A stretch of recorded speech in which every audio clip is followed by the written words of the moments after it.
Well, hi everybody. I decided to make a part 3 of my schizophrenia video.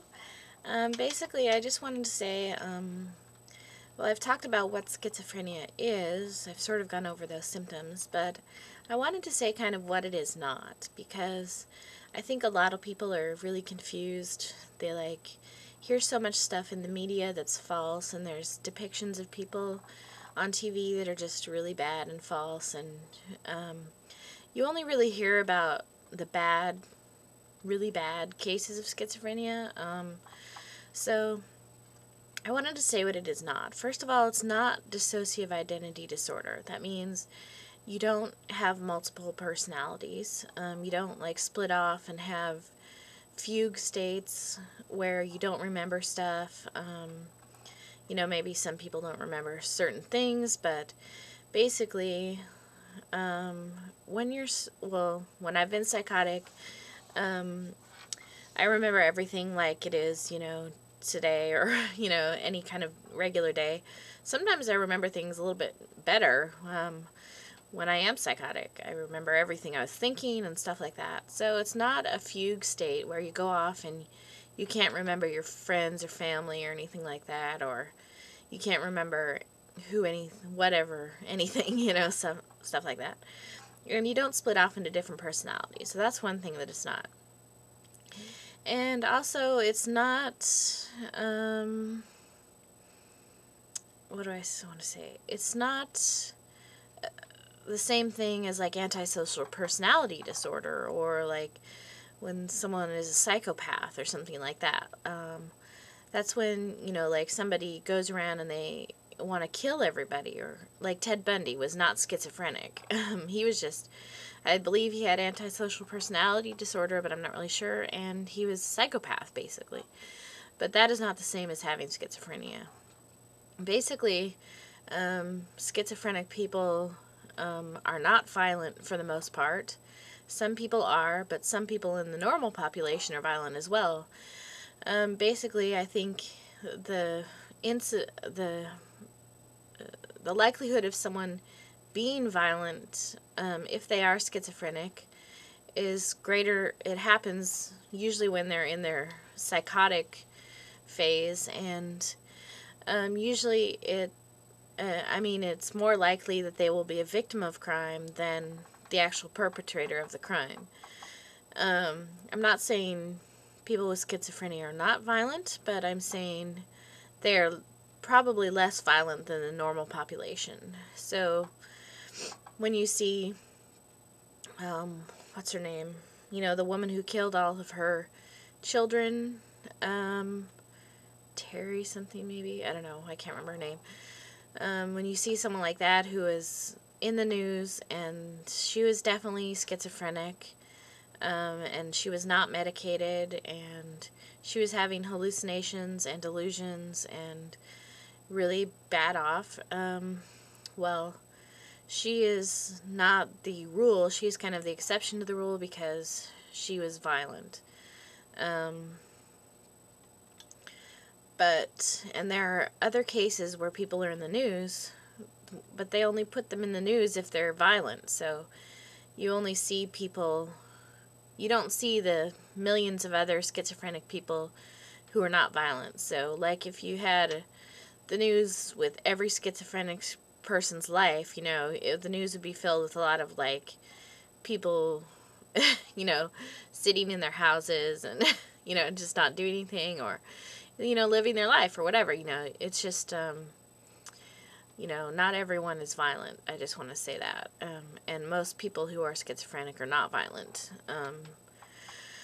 And basically, what was I going to say? I don't know. I can't remember.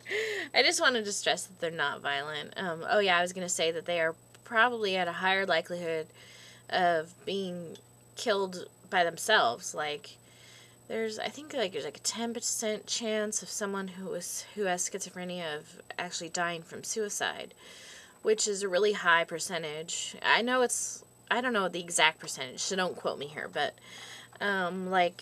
the percentage of like killing yourself is higher if you are schizophrenic or if you have another disorder like bipolar or depression. So it's higher in those populations than the normal population. And when I say normal, it's in quotes, like normal is, I don't even know what normal is anymore. But I just mean people who don't have the disorder. So, let's see, what else is it not? Oh yeah, I was going to say that it's not just, schizophrenia is not about people being dumb. So, it's not about you become schizophrenic and suddenly you're like a moron and you sit in a corner sucking your thumb or something like that. Because I know that people like that get depicted. People get depicted like that a lot. But basically it affects everybody equally. Like I think it's 1% of the population that has schizophrenia. And it's across, economic lines, race and ethnic and gender lines and country lines and stuff like that.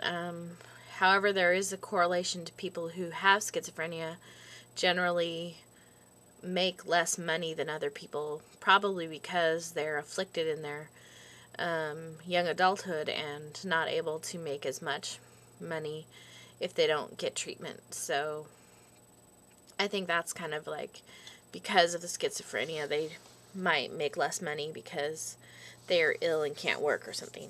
But so basically it affects people from all walks of life.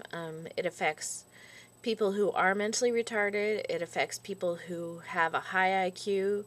It affects normal IQ people. So it really affects, any and everyone, So, yeah, I just wanted to say that it's not about people being stupid. It's not about,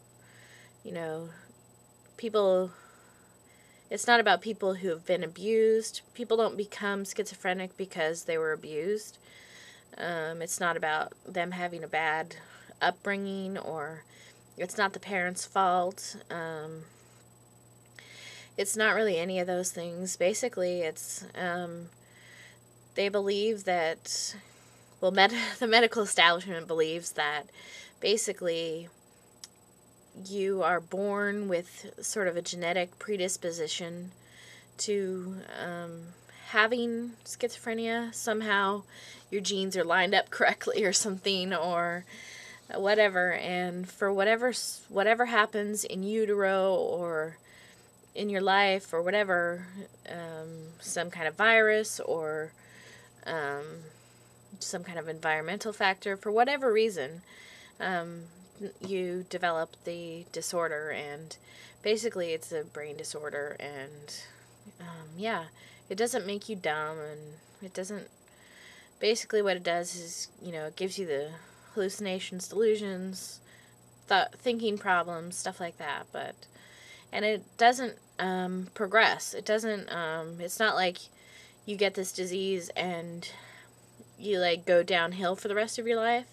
Basically, you get the disease and you either get treated or you don't, but it doesn't go into like a downhill spiral where it gets worse and worse and worse every year or something like that.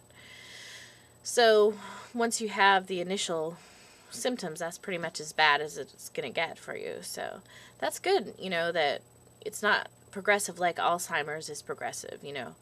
Alzheimer's, the brain cells are actually destroyed and you get worse and worse and worse until you eventually die. But that is not the case with schizophrenia.